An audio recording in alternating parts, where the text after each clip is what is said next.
নমস্কাৰ দৰ্শক মণ্ডলী ডিবেট উইথ কোটিপতিৰ আজি এই বিশেষ অনুষ্ঠানলৈ মই ঋতুমণি শইকীয়াই আপোনালোকক স্বাগতম জনাইছোঁ। আজি আমাৰ এই বিশেষ অনুষ্ঠানলৈ আমি আমন্ত্ৰণ জনাই নমস্কাৰ অনা নাই ঠিক তেখেত উপজাচি আহিছে। যি নহওক তেখেতে দাবী কৰিছে তেওঁ হেনো অসমৰ প্ৰথমজন কোটিপতি। আহক আমি পোনে পোনে তেওঁৰ সৈতে চিনাকি হওঁ। হয় ডাঙৰীয়া নমস্কাৰ আৰু মই ধন্যবাদ জনাইছোঁ মোক আজি আপোনাৰ অনুষ্ঠানলৈ মাতি অনাৰ কাৰণে ধন্যবাদ। ধন্যবাদ ডাঙৰীয়া। হয় দৰ্শক মণ্ডলী ইতিমধ্যে আমি টেলিভিশ্যন স্ক্ৰীণত দেখিবলৈ পাইছোঁ যে যিজন কোটিপতি ব্যক্তিৰ সৈতে আমি আজি কথা পাতিবলৈ লৈছোঁ তেওঁৰ দুখন হাত নাই।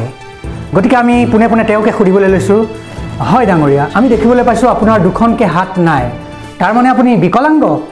হেই নহয় নহয়, হাত দুখন মই সেই গগৈ টেণ্ট হাউচত ভাড়ালৈ দি আহিছোঁ। এনেকুৱা ফাল্টু প্ৰশ্ন সোধা মানুহক বাঘ ঢকাত মুটুৱাই দিওঁ।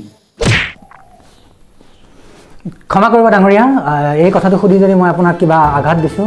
আহক আমি আজি তেওঁৰ সৈতে কিছু তেওঁৰ পৰিয়ালৰ কথা পাতোঁ। হয় ডাঙৰীয়া আপোনাৰ পৰিয়ালৰ বিষয়ে অলপ ক'ব।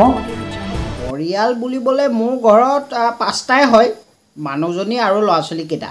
কি আচৰিত দৰ্শক মণ্ডলী, ইতিমধ্যে আমি জানিবলৈ পাইছোঁ দুখনকৈ হাত নথকা স্বত্তেও তেওঁ 4টাকৈ সন্তানৰ পিতৃ। এয়া সঁচাকৈ এটা ব্ৰেকিং নিউজ, এই মুহূৰ্তত এটা বিগ ব্ৰেকিং নিউজ।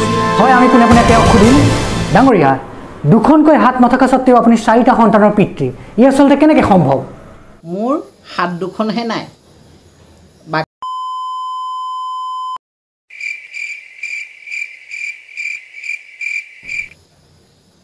হয় দৰ্শক মণ্ডলী তেতিয়াহ'লে আমি প্ৰলম নকৰি আজিৰ আমি মূল বিষয়টোলৈ আহোঁ।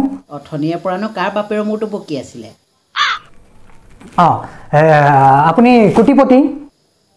হয়। তেতিয়াহ'লে আপুনি ভাল ব্যৱসায় কৰে কিবা? ব্যৱসায় বুলিবলৈ তেনেকুৱা ব্যৱসায় একোৱেই নাই মোৰ। কি আচৰিত, কোনো ব্যৱসায় নথকাকৈ আপুনি কেনেদৰে কোটিপতি হ'ব পাৰে? নিশ্চয় আপোনাৰ ক'লা ধন আছে। সেইবিলাক একো নাই মোৰ। কোনো ইনকাম চ'ৰ্চ নোহোৱাকৈ আপুনি কোটিপতি কেনেকৈ হ'ল? ই কেনেকৈ সম্ভৱ? আচলতে 5 বছৰৰ আগতে মই বিয়া পাতিলোঁ। হয় দৰ্শক মণ্ডলী এই মুহূৰ্তত এটা বিগ ব্ৰেকিং নিউজ। ইতিমধ্যে আমি যিজন কোটিপতি ব্যক্তিৰ লগত কথা পাতি আছিলোঁ তেওঁ আচলতে শহুৰৰ সম্পত্তি হৰপ কৰি পেলাই কোটিপতি হৈছে। শহুৰৰ সম্পত্তিৰ ওপৰত অধিকাৰ সাব্যস্ত কৰি তেওঁ কোটিপতি হৈছে। কি হ'ল ঘণ্টা ব্ৰেকিং নিউজ উলিয়াবলৈ আহিছ? কি লাখ কোটি মাৰিম কৰ ব্ৰেকিং নিউজ ক'ত ওলাবকৈ পাত্তাই নাপাবি। আপোনাৰ দেখোন কিলাকতিয়ে নাই। তেতিয়াহ'লে আপুনি কওক, ৰাইজে জানিব বিচাৰিছে, আজি ৰাইজে আপোনাৰ পৰা জানিব বিচাৰিছে আপুনি কোটিপতি কেনেকৈ হ'ল। আপুনি যিহেতু নিজকে কোটিপতি বুলি কৈছে, কওক আপুনি কেনেদৰে কোটিপতি হ'ল? আচলতে তেনেকুৱা বিশেষ একো কথা নাই। আচলতে সৰুৰে পৰা এই কোটিপতি হোৱাৰ যি প্ৰৱণতাটো, এই প্ৰৱণতাটো মোৰ সৰুৰে পৰাই আছিল। মোৰ লগৰ সকলোবোৰ কোটিপতি আছিল, মোৰো মন গৈছিল কোটিপতি হ'বলৈ। এদিন মই বিয়া পাতিলোঁ।